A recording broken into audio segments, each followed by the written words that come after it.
Howdy, and welcome to the Tiowey podcast about Ecuadorian politics. This is with Alexis Oviedo. We covered the Ecuadorian election of 2023. This was recorded after the first round. The runoff has yet to take place at the time of this recording. I did not realize that my microphone was muted, so I'll do my best to re record and fill you in to keep the conversation going. Enjoy. Well, nice to be with you. A long time ago, I didn't see each other, and my name is Alexis Oviedo. I am a professor at Universidad Andina Simón Bolívar. I work and teach and research in the Department of Education of that university, mostly in terms of educational policy, national reality, and research methodologies. Are my topics. And I'm also a political analyst. I write political analysis in the Plan V and the digital magazine of political issues. Every 15 days, I write there. And of course, I'm a big passionate about politics. And even though I don't belong to any political party, but it is not necessary to belong to a political party to be involved in politics. Is that to introduce myself? So, why is the election happening now? Why is Guillermo Lasso not finishing his term? What's going on? Well, uh, perhaps starting why it's a new election. It's a new election. The last election, presidential election, was in 2021, and normally the next election it was planned to be in 2025, but due to the, let's say, the problems and the disagreements between the Congress and the president, there is a law that the president, when the president considers that it's not possible to give government a good government, he can do a called muerte cruzada, let's say the cross death. So in this cross death process, the Congress disappear, is it out? The Congresses are out, and the president has immediately to convoke to presidential elections, and he will work one more year and then go home as well. So it happens in May of this year, and then immediately the electional processes with 8 candidates that before this program we were talking about. It's 8 candidates that represent the different segments of society. Let's say, unfortunately, like four of them representing the the interests of the richest monopolic and financial economic groups of Ecuador. Let's say the Social Christian Party, like let's say now a moderate right wing right party, but before super conservative, like representing the interests of some importers from Guayaquil, from the coast. Then the other one is Otto Sonnenholzner, is representing interests of the media and the big television channels, newspapers, and also a rich group of Lebanese. The Lebanese colony in Ecuador is very rich as well. The other candidate is Noboa, who is a finalist. Then, as you mentioned, we have two finalists in Noboa that represents is the son of the richest guy of Ecuador, the son of Alvaro Noboa, who also ran for 3 times. He ran for presidential and didn't achieve that, but his son is a finalist and represent the interests of agro exports, banana exports. There are like three. Also, Luisa, the other finalist, Luisa Gonzalez, that represents the former Korea government, the leader Rafael Correa, so-called progressives, but they are also dealing with the import people and commercial people, big supermarkets, the big chain supermarkets, the big chain of supermarkets in Ecuador. And then it was from the, let's say, left. Yaku Perez, that just achieved 3.95% of the votes. He was a former candidate in 2021. He got 19% there. He was the third most important, and people say that they stole to be in the final because the Lasso president has 1974 and Yaku has 1943. So 30, eh, 30, let's say, not even a point of difference, you know.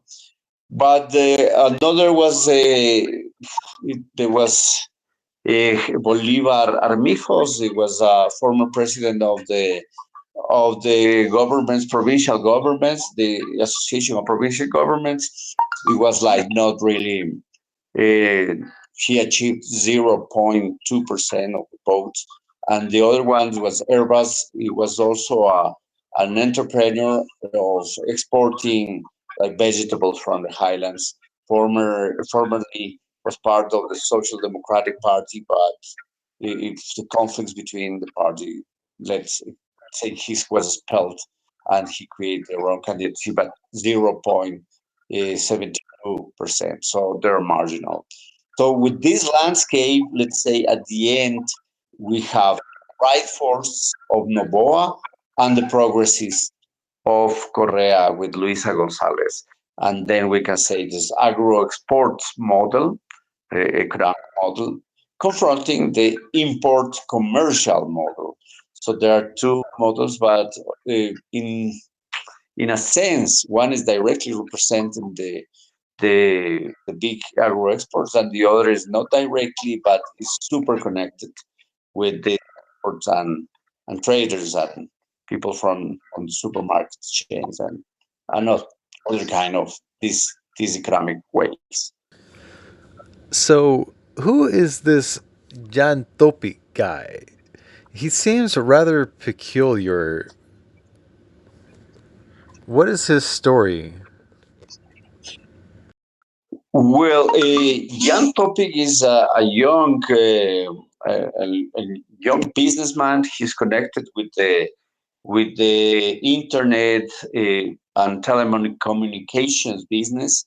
His father was a owner of make business with the former government of Korea with Vice President Jorge Glass to the business of developing better internet in Ecuador.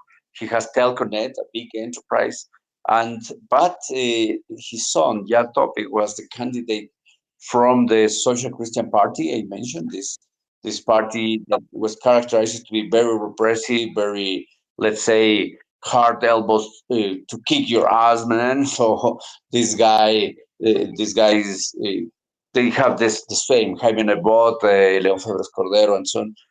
And this young topic is also a legionary. He belongs to the French Legion, and he fought in Ukraine against the Russians because he has the French nationality, and let's say he's kind of proud of the such a things. He's kind of proud of being involved in these special forces and military thing. Though he's an economist, he studied in the United States economics, and he has this business. But his other passion is kill some people in foreign wars. Yeah, he has double citizenship, and he goes to fight in the name of France because he has a French citizenship. His grandfather was, people say that he was a Nazi, a Croatian Nazi that he abandoned the concentration camp, that left the prisoners there when the war was lost, and flew to Ecuador to get lost in the little village of the coast when he succeed in some enterprises and afterwards, like this history of the topic. The Tomislav topic is the father of Jan Topic, who did the business with telecommunications. What do you think of the, ¿cómo se dice, regrets? Arrepentimientos. When asked by a news reporter about the outcome of the election, he couldn't recall how to say the word regrets in Spanish. Le damos todo en la cancha, la verdad que cero, no sé, regrets, cero I arrepentimientos. really, I didn't know that. He didn't know. I say, how you say regrets? For top, no, he's lengua materna. He was born in Guayaquil. He speaks with a Guayaquilean accent. But it surprises me that he forgot some issues. But some young people prefer to use the English words, neologisms and this kind of let's say new technical terms, and they even sometimes you can see in Spanish you don't use el but. You say you don't see hace sol, eh, eh, el sino, usa sino que, but in English you use el but. It, now the people use it like pero, like, translate like pero. Is incorrect, but it's this kind of switches, linguistic switches. So, how was the 2023 Ecuadorian presidential election affected by the assassination of candidate Villavicencio? That is interesting question because normally, if you analyze the composition of the former candidates, you could say that Villavicencio, the candidate, was killed, and who got. I forgot about this guy. This Villavicencio guy is very important. He started being a Trotskyist when he was young. He was Trotskyist, super left, radical left, and he started moving. And during the Korea time, due to the persecution of Korea, he directly moved to the right wing to get, let's say, more force to confront Korea. And in the right wing, he was, let's say, called denunciólogo. He was denouncing things and cases.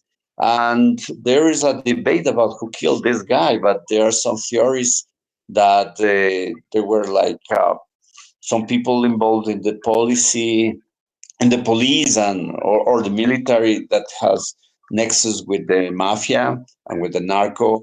But of course, the killing of Villavicencio, his death, changed completely the election landscape of Ecuador because, for instance, Topic, the guy you mentioned, he also was killed, the mayor of Manta, and since the mayor was killed in July, Topic started going up. When Villavicencio was killed, he increased his votes, his tendency of votes. So the votes of this Villavicencio, totally anti-Correa, definitely won't go to Luisa. But in politics, you don't simply uh, move directly your votes. It is not. It doesn't work like that. Say Villavicencio got 17% of the votes, so it means 17% to Novoa. No, it doesn't work. And for instance, people that voted for Topic, what represented 16%, 14%, sorry, it is supposed that they go, some of them to Luisa and some of them to Novoa. Huh? But people that voted for Otto from the coast, 7%, it's the most possible probable is that they go with Novoa. So if we analyze just in this term of percentages, Novoa will win. I think, let's say, with 50 something more percent, but it doesn't work like that. So Luisa had 44% before the killing of Villavicencio. Some statistics say that she could win just in one round, not necessarily two rounds. But the killing of Villavicencio was interesting because people are starting giving the guilt to Correístas, to Correa and the people that support Luisa and the party Revolución Ciudadana, because they say those guys were the direct enemies of Villavicencio. Those guys killed that guy, and then this imaginary was positioned in the mind of several people and and the votes of Luisa went down went down after the Villavicencio assassinated. Villavicencio was assassinated. So apparently will win Noboa, definitely, because he's starting to uh, to give some speeches to attract people. Luisa doesn't do. There is a young vote. A lot of population is young, and they voted for the young guy. Novoa has 35 years old, and they felt identified with this guy, even though he's the the son of the richest guy of the country. He calls himself "I am center left," which is funny. It is not true, but he sells himself as that. While Luisa, being progressive, tried to get the vote of the young people with other strategies like the tattoos or pretend to be more feminist, even though she's not. She's totally conservative. She's anti-abortion. She's anti-sexual and reproductive rights. So she's super conservative, and the Rafael Correa party doesn't go in a campaign to attract votes. That is shocking. They need to do, but of course, the dirty campaign is going. You know, the say in the Facebook, in the WhatsApp, there are videos attacking one to each other. So, in a sense, to get votes from the hate of the other candidates. So say, I hate this guy, I will vote for Luisa, or I hate Luisa and Correa, and I will vote for Novoa, just for hate, not because I like the candidate. Is an interesting, passionate topic that is common. It's common in all the political processes. You vote with passion. So, in this Ecuadorian 2023 presidential runoff election, is there a candidate for a leftist to vote for? Not really. It was just today. I was interviewed about the defeat of Pachakutik, the collapse of Pachakutik, which is the party of the indigenous nationalities.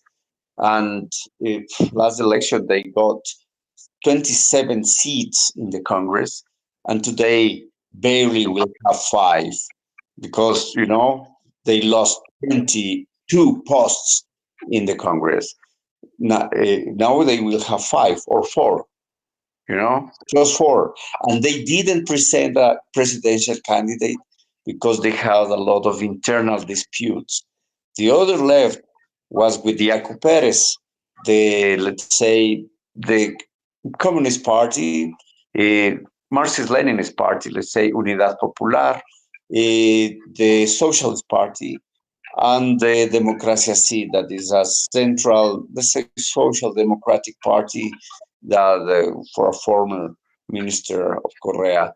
The alliance of those three, plus the support of some people from the Pachakutik, just achieved 3.94%. So it's an overwhelming defeat for the left in those terms. And also, if we consider Pachakutik as the biggest force, it was also defeated in terms of seats in the Congress. And what is the prospection? What's the future? Is the mistakes? The Pachakutik is left, but during the Lasso government, they acted directly like as a, let's say, rock, like a servant of President Lasso. And people doesn't forget. People punish you in elections. People punish your bad acts while you are doing a political activity in Congress or presidency or in being major or so on. So this is the sad. Again, the left as a tendency is having a sad time now. So, one could suspect that the normal political cycle of a democratic country is there's typically a pendulum that swings from the left to the right. The one side gets in power for a few years and they get out of control, and then the other side gets in power for a few years and then they get out of control, and the pendulum swings from the left to the right. Is that just kind of a normal thing that happens that's going on in Ecuador right now as well? The point is, like in Ecuador, the pendulum comes since 2006 from the Correa to the right wing, because in the beginning Correa was the candidate of the social movements, and the Correa won in 2006 with a coalition of left forces. Afterwards, after 3 years in power, he simply kicked out these guys and preferred to have businesses with some financial groups, and started to get uh, political campaign based on his personality. So it is a party with the, let's say, the last word has Correa. If Correa says tomorrow Matt Ellie will be the candidate of my party, everyone will say yes, you are right, because this is the best guy. Just because he says so, that is what that's how was Luisa Gonzalez was chosen. What is Luisa? Luisa is one member of the party who showed the loyalty, a blind loyalty to Korea. So there are, of course, several other people in that party that can that can be better candidates, more experienced, former ministers, former congressmen. But Correa has the last word, and he decided that. So then he sold himself, and due to the in the beginning, the left was involved with Correa. So people think this is the left, but it is not the left. Is I prefer to call them progressists. This kind of or the pink tide, called some political. They are not red; they are pink.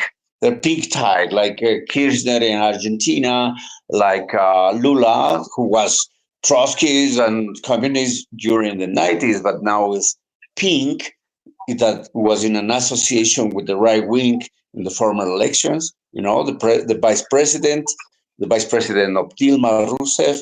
So they are peak, not really democrats. Colombia, Petro, former guerrilla man, but he is a kind of bit more interesting.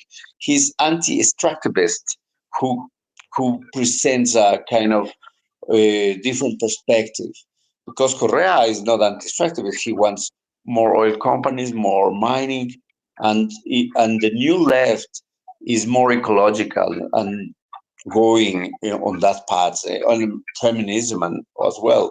Correa is super conservative, definitely. Yeah. Uh-huh. So, of course, looming large over the election is the tenure of Rafael Correa and Alianza País. What effect did it have on the country last time it was in power? Well, the economic model conducted by Alianza País, I think it managed that in an evaluation, I can say was good in terms of economic measures. Let's say it was not orthodox. It was post neoliberal. The poverty decreased, and this is a fact. There are numbers, and if the poverty decreases, good. But the main banks also got the biggest earnings during Korea, and the monopoly groups like El Juri or Supermaxi, who are imports and traders, they also got a lot of revenues and a lot of money during Korea. But let's say the model managed from the consumption issue.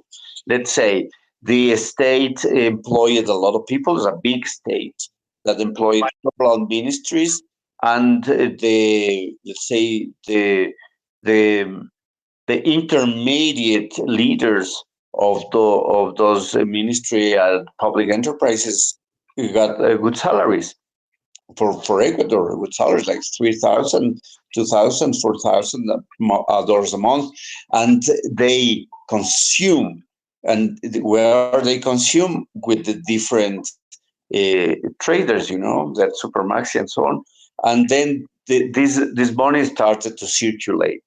Also, Correa supported in terms of the possibility that these people, this kind of new media class can buy goods, can buy a flat, can buy a house, can buy interesting, expensive cars, cheap credit for those things in a competition with the banks. Banks, they are super high rates.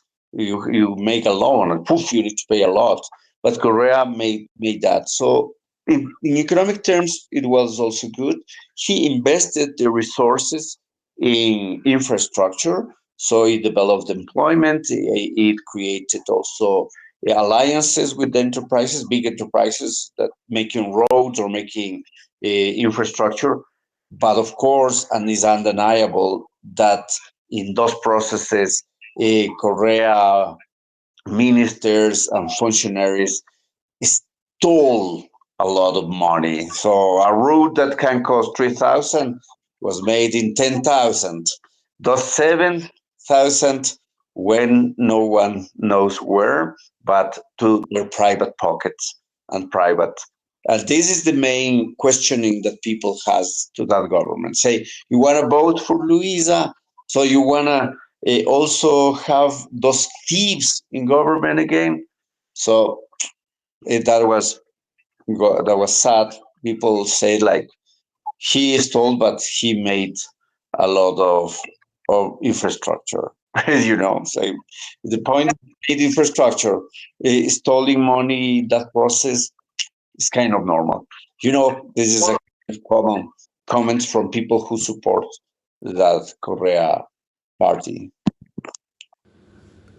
So when they were in power last time, I remember that they spent a lot of money investing in scholarships so that students could get educated abroad and they would come back.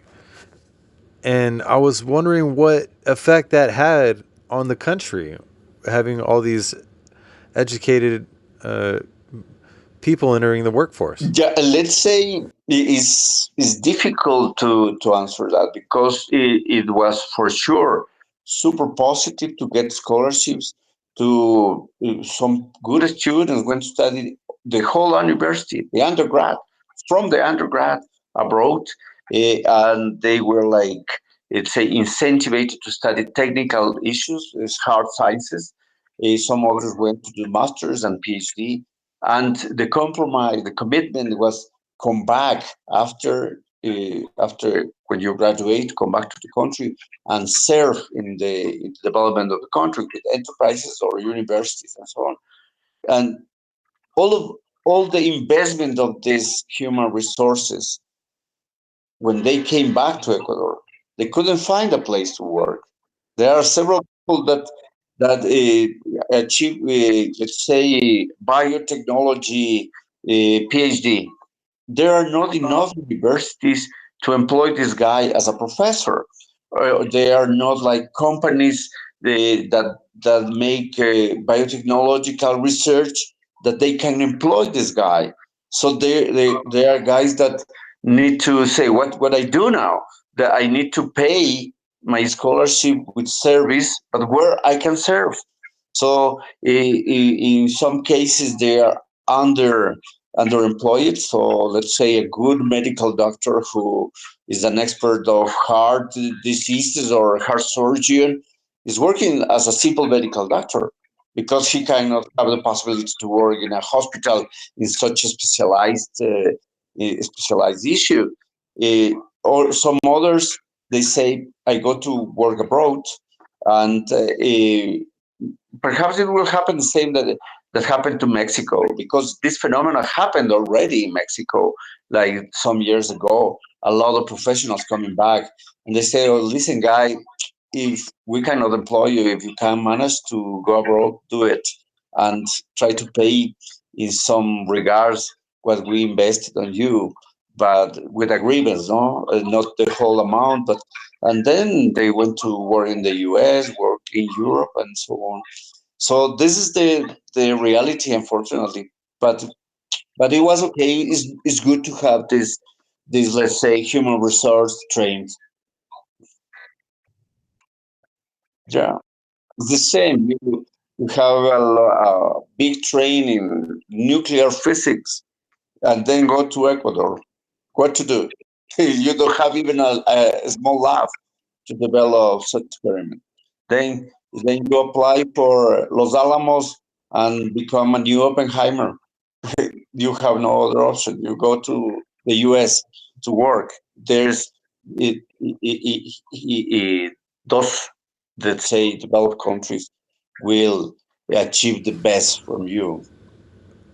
One has to wonder, despite all of the development that took place during the Correa presidency, why did the electorate eventually turn against him and vote for Guillermo Lasso? Like, eventually, after the Lenin Moreno term. Yeah, well, not really. It was not just the reason, but a famous politician say power corrupts, and absolute power corrupts absolutely. So Korea started. The phenomenon is interesting. Personally, I classify Korea in three terms, the three different Koreas. One, the one from 2016 to 2009. In 2008, it was new constitution. He developed a lot of things with social movements. The constitution is super, let's say, interesting, progresses, a lot of rights. And then in 2009, he was re-elected as president because the constitution said go on new elections. And in 2009, he started to to to do some repressive issues. He started to exercise power with the Ministry of Government in a let's say, non-dialogical way, but pushing. I am the big cheese here. So then, even though the economics increased, the oil prices, he asked the oil companies, okay, before you gave me just 10% of the revenues. Korea say, come on, it is the other way around now. We will have the 10% and the state will get 90%. This kind of measures also give things people start talking in terms of sovereignty and dignity, and also in terms of money. We have more resources. But this fame of Korea goes in the elections of 2012.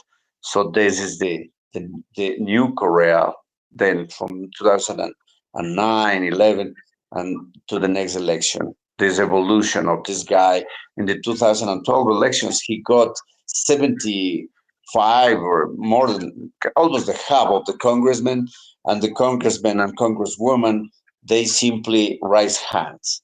So they was the hand raisers, because Korea says I want this, and 70 hands were raised, and the will of Korea was the one to go. So then he dominated the Congress, he dominated the executive, and he also started reforms in the judiciary function. So he controlled all the three main powers, and the constitution developed a fourth power, which is like the social control and participation, with seven vocals. And Korea places the whole seven vocals from his own desires. There were seven people of the full confidence of this guy from his party. So all the party, all the functions of state were controlled, and then people started to be mad because Correa started like abusing his power. If someone, I remember clearly during the Año Viejo, the the New Year's Eve, you make kind of toys and then you burn them. And one guy made a sheep. The sheep is the symbol of Correistas because people say they follow they follow the shepherd as a sheep. No, so he made a sheep, and Correa directly attacked this guy and put him 80 days in jail. 80 days in jail, accusing that the ship has some bombs, if not massive destruction weapons or things like that. Super like stupidly and let's say eh, funny. Let's say funny with it's crazy, and then there's such a processes. A kid shout something to Korea, and he stopped the car with all these bodyguards against a kid of 50 years old, and also the repression against the high schools. So those kind of things, and the media uh, destroying newspapers. These messages, weekly message called Sabatina, is 6 hours of propaganda and blah blah blah, and remember, wow.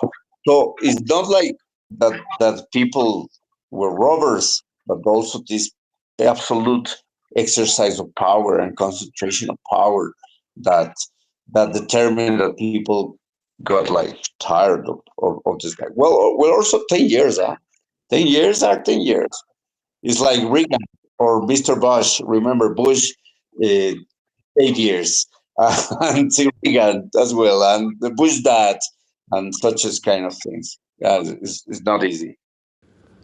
So, how did the results of the presidential election vary geographically across the country?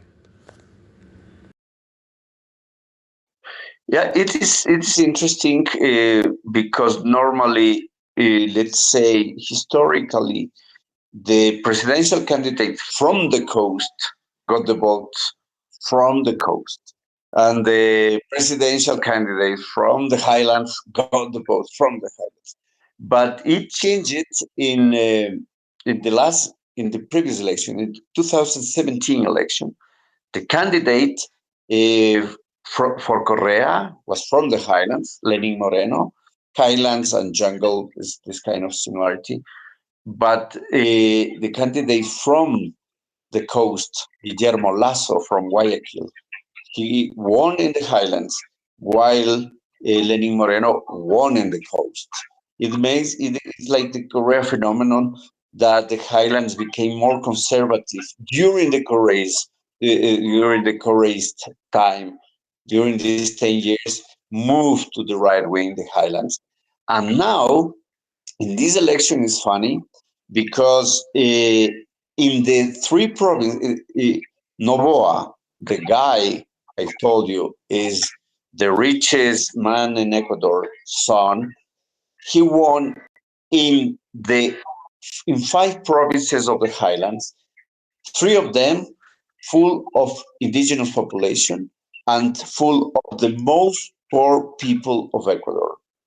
That's weird. How come a poor guy, say a guy who lives under the level of poverty, votes and gives his her hope in the richest guy of the country? So it is those provinces normally voted for indigenous party Pachacutec, and now they didn't vote for Correa. They vote for Noboa, for the richest guy and right wing party. That is amazing. Loki, Carchi, Cotopaxi, Tungurahua, and Chimborazo. Chimborazo has 39% of the province are indigenous. It's a lot, and Noboa won in those 5 provinces. Actually, these five and Santa Elena in the coast, he just won in that provinces, and then he's in the second round. So, in this election, the people that usually vote for left wing and indigenous grassroots political parties instead decided to vote for the right wing son of the country's richest man. What happened to Pachakutik and the other left wing parties? But mostly because Pachakutik and the left, Pachakutik doesn't present a candidate for president, and they didn't know a political direction. The CONAIE, the Confederation of Indigenous Nationalities, didn't mandate to vote for someone. Basically, say vote for anyone, but not for Yaku, the other left candidate. Uh, some right-wing indigenous people, right-wing indigenous leaders saw how we go, how we deal with these people, how we direct these votes for these people. And of course, Novoa has in Latacunga, in Cotopaxi, a big company, a biller, a big mill has in Cotopaxi. So indigenous leaders negotiated with this guy, and if Nova wins, we will see them in interesting posts. I'm sure of that.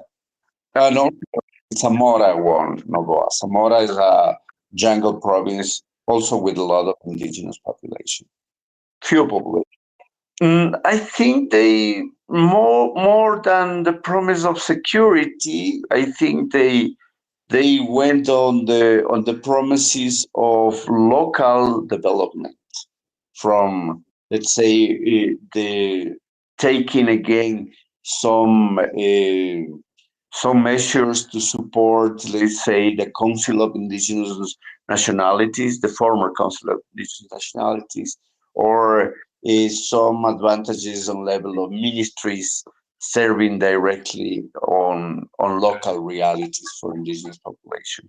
This is it could be seen as such, but it is also the direction of the leaders, of the indigenous leaders that negotiated, or right-wing indigenous leaders that say, we must vote for this guy, and we will receive some let's say things in challenge. Who will be a better president? You're talking as president, not as a candidate. I am still in the campaign. Who is doing better job as candidate to win? But a better job as president is an interesting question. Uh, definitely, Noboa is from the right wing and belongs to the exports. He will he will govern for disinterested, let's say 2% of the population of the rich. His family also has a bank, Banco del Litoral, so he's not an anti-bank as he presents himself. I think he will continue with the neoliberal policies of Lenin Moreno and Lasso, which means like more taxes. He also announced less taxes for enterprises and more taxes for people, say for employers, for people who has a job, is what announced it. And I'm sure in 2024, the International Monetary Fund will ask for some payments of foreign debt. And I think that the BOA will follow the recommendations of the IMF. And this is the landscape from one side.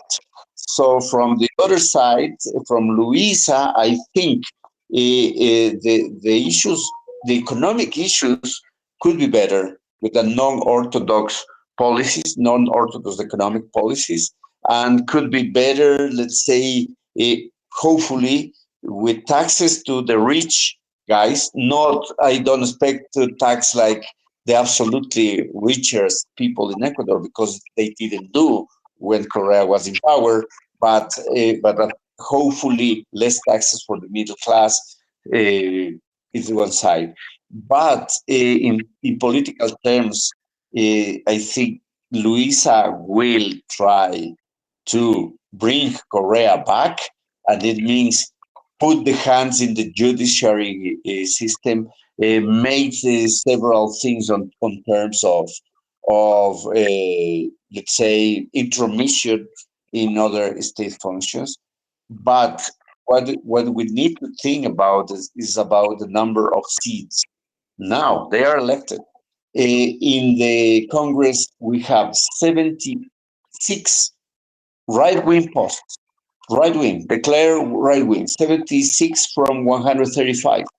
And we have 50 from Luisa, 50 Revolución Ciudadana, and some, let's say, seven left and social democrats, some independent. So if the vote wins and negotiates with the right, with the right fellows from different segments of right, he will get he will pass the laws he wants. If Luis wins, she has 50 and need to negotiate with this right wing. But of course, in this scenario with Luisa president, is government to exercise government with negotiations can develop the balance, while with Novoa will be like full right passing laws he wants. So, in this upcoming election, the Ecuadorian voter can't really separate the governance and the policies of candidate Luisa Gonzalez from the presence of former President Rafael Correa. And they know that if they vote for Luisa Gonzalez, then they're again going to hear Rafael Correa's comments on every little thing, and he'll be a part of the political discourse, and he'll come back from Brussels. Yeah, that is an unfortunate, let's say, an unfortunate speak from Correa. Correa, this he opens his mouth and he make Luisa loses some vote. Because his personality, his top personality, he announced directly. He say, "I will be back, and my revenge will be ruthless." Remember he mentioned that. That's why when Villavicencio is killed, his opponent showed that words. He say, "Oh, you killed this guy because you mentioned that." Actually, personally, I don't think Correa and the Revolución Ciudadana is involved directly in the murder of Villavicencio. But all these speeches of "I am the top guy, I'll be back, I will have a revenge, I will do this," and blah blah blah. It doesn't it plays in a good sense, in a good way for Luisa. If people say, "I don't want to vote for this woman because she will bring back from Brussels this green monster." So that is that is that is also interesting. As you see, as you mentioned, he's in Brussels and he wants to come back and he wants to be president in 2005 for sure. But people say he come to exercise power. Hardly the robbery of public funds will come back, and also the revenge. So this is not really promising as well. But in terms of economic policy, according to my point of view and my perspective, in economic policy, Luisa will be better than the neoliberal policies of Novoa. What do you think that it said, the results of the referendum to extract in the Yasuni and the Choco Basin? What do you think the results say about Ecuadorian society in 2023? The referendum, I think, was positive. It means a switch in the orientation of economics in the country. Let's changing the model, a extractivist model that meant resources. Yes, oil gave money and gives money to the country, but also means an environmental damage. Environmental damage also for people that lives in that areas. I talk about the indigenous nationalities and also not on anthropocentric terms. but there is life around. There's biodiversity and so on. But so I think it's positive the referendum has. Of course, opponents of the referendum say Ecuador will lose 1,200 millions per year and blah blah blah. And in fact, it is not like that. The oil from the Yasuni is a super low quality oil. So to get money from that, you need to invest money to make it better. And if you take some costs, some environmental costs, some assets, some la la la, Ecuador will lose 258 millions, more or less.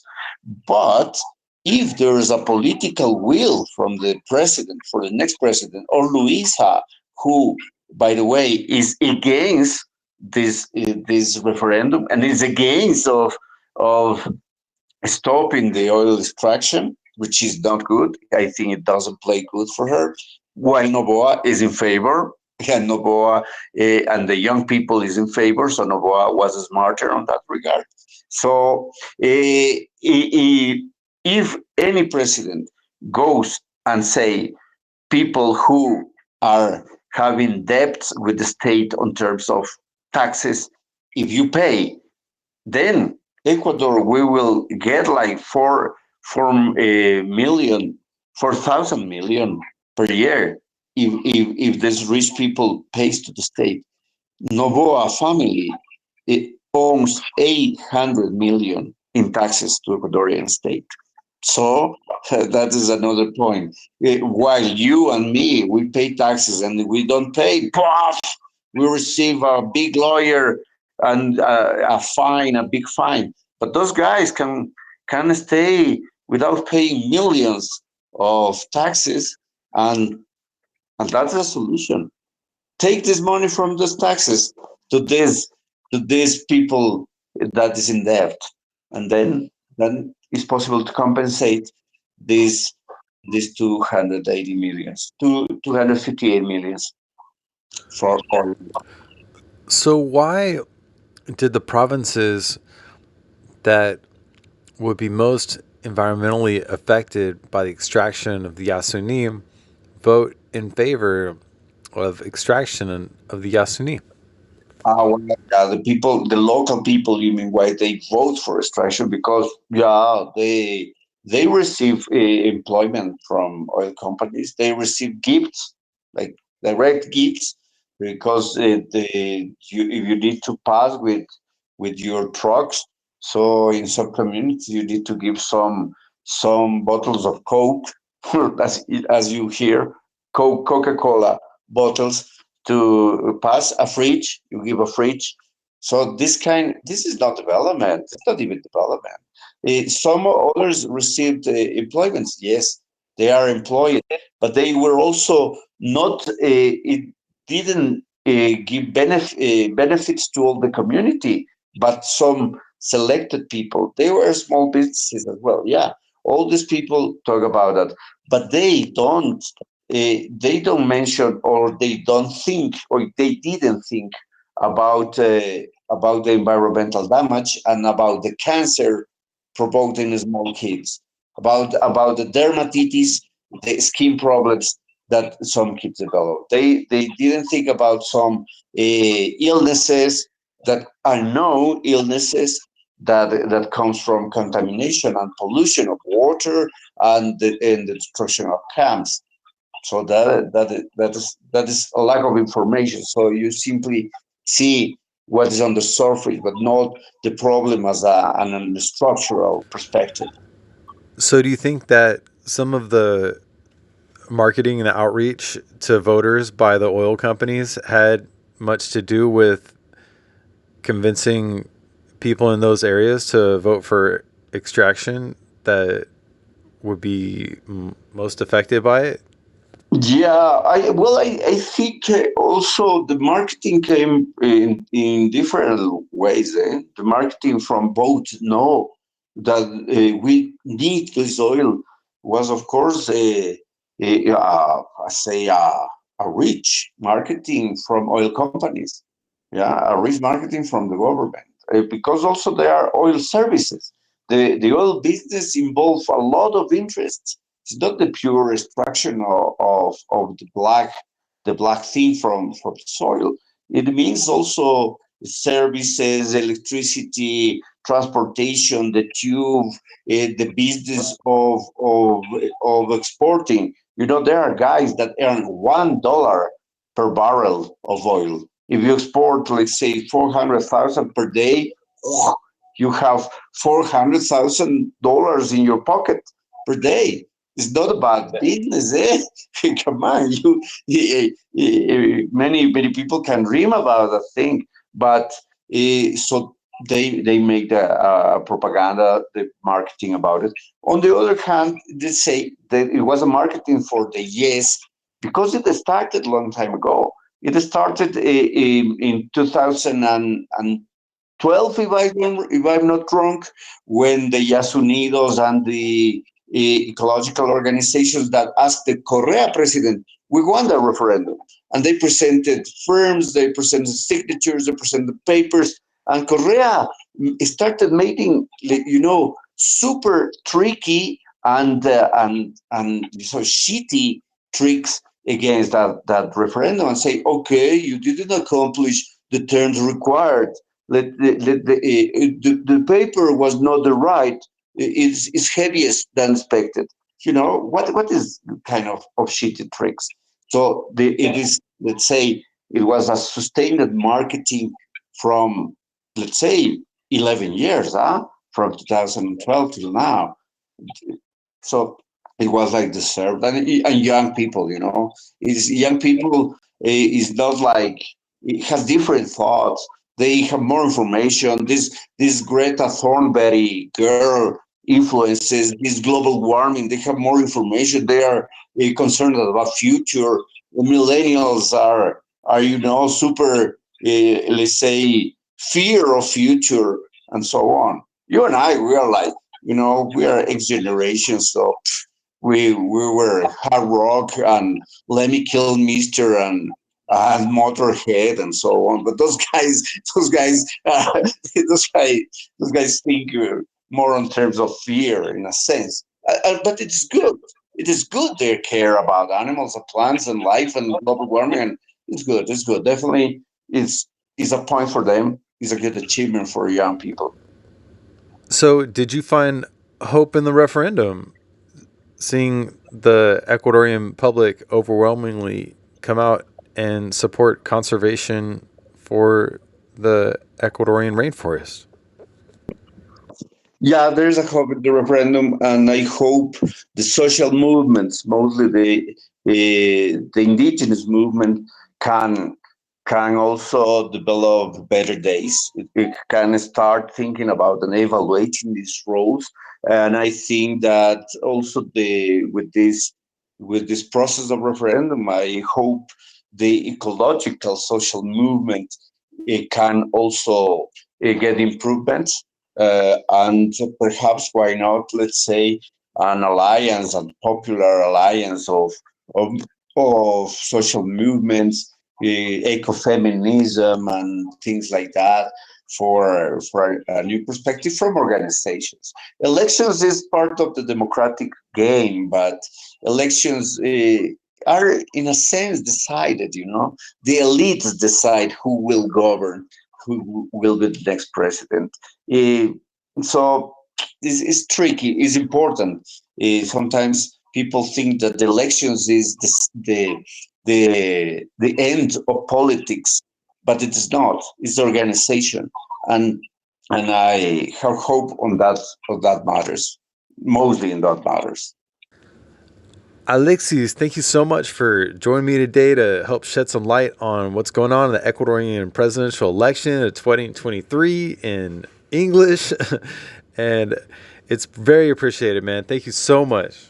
It was a pleasure for me to have this conversation with you. Also, a pleasure to see you again. Hope to see you in Ecuador again. And have some music and and and do some interesting things. And also, if I can visit you in Texas, could be good. And yeah, you're welcome for our next talk. It will be with all my pleasure. Thank you very much.